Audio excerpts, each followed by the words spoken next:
বুঝাইতেছে বাংলাদেশের মানুষ যদি দাঁড়িপাল্লায় ভোট দেয় তাহলে এরা জান্নাতের টিকিট দিচ্ছে।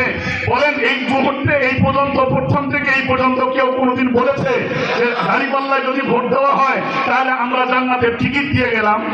তাহলে বুঝতে হবে এটা শুধুমাত্র এখানকার ষড়যন্ত্র নয়, এই ষড়যন্ত্রের ধারাবাহিকতা দাদাবাবুর দেশ থেকে তাদের এজেন্টরা, স্বৈরাচারের দোসররা যারা এই তথ্যগুলো ছড়াইতেছে তারাই হলো স্বৈরাচারের দোসর।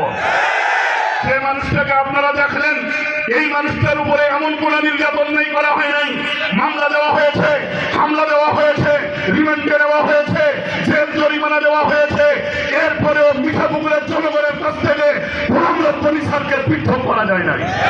গোলাম রব্বানী স্যারের অপরাধ, ইনি কি চাঁদাবাজ, ইনি কি মাস্তান, ইনি কি জব্দখল করে কোনো ধরনের সন্ত্রাসী করে, এনার অপরাধ একটাই, এনার অপরাধ একটাই, ইনি ন্যায়ের প্রতীক, ইনি অন্যায়ের বিরুদ্ধে বলিষ্ঠ কণ্ঠস্বর।